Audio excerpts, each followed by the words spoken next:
next week we are in reading. I thought the end goal should be writing a summary using 2 or more main ideas from a text.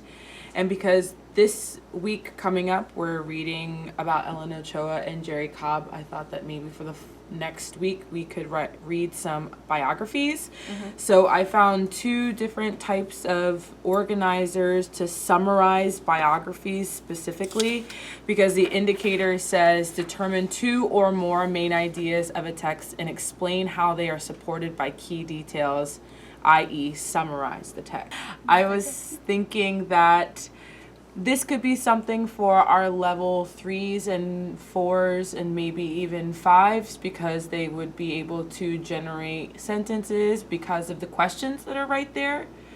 Maybe these could be modified to have sentence starters. But I also found this, which lends itself to drawing pictures for maybe, or, even doing lists for some of our other friends. I think if we took some of these questions and put them into a graphic organizer, and for some of them even show them how to turn the question around, and maybe give them a sentence starter to start. I'm thinking about some of the level 1s and 2s, 1 and 2 ESOL students who probably need practice turning the question around. Okay. To answer it. And then this one too, I think this is really good because it lays out the order for them.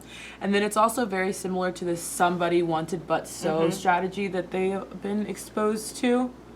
I was thinking that maybe even inside the sentence starter could be turned around, and like now that I've talked to you, I've kind of thought maybe if it's scaffolded, so who's the person you read about, and then inside I read about blank, but then this one, what did they do that made them famous?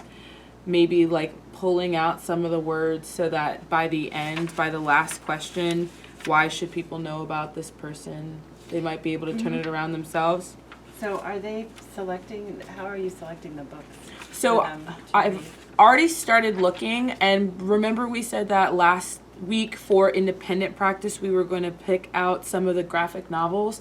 Well, a lot of the graphic novels have the companion piece on reading A to Z, so I felt like if they were doing independent practice with the graphic novel, that for this week they've built the background knowledge and maybe they could do more with that one person's biography.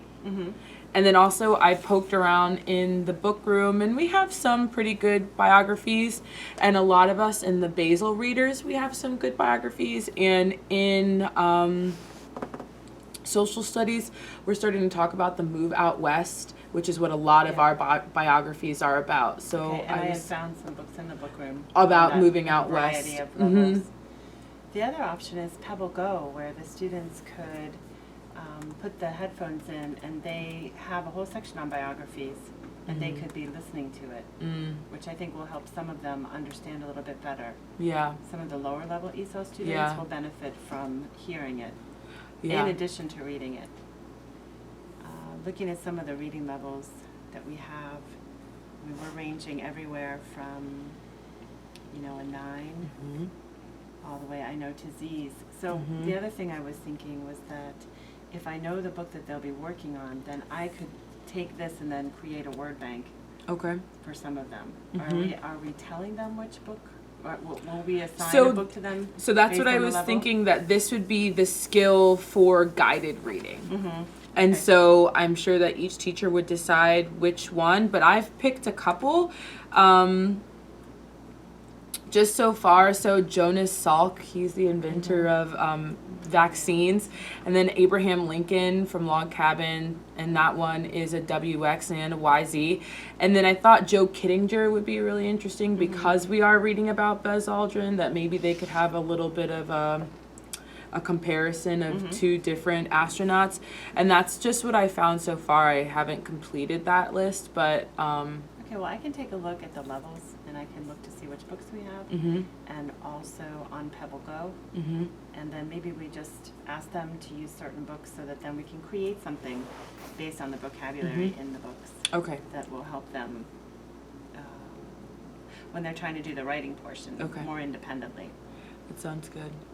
So do you think that this would be the organizer, and then they would finish this part independently.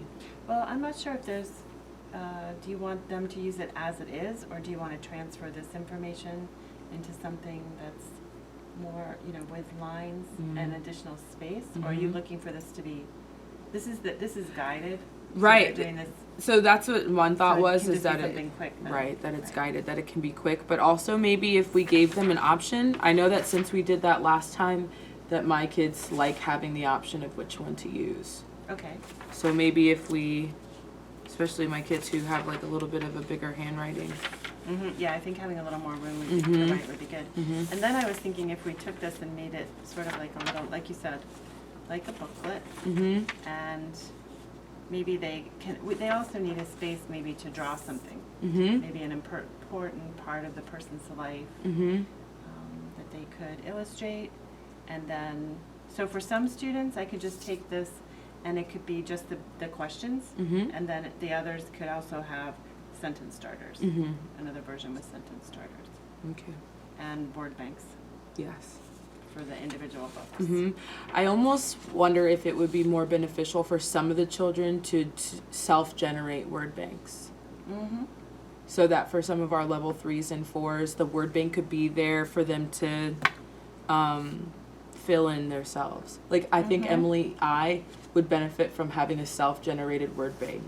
Yeah, so maybe as they read through the book the first time, words that they're not sure of or words that are new to them, Right. then they can be tracking them. Right.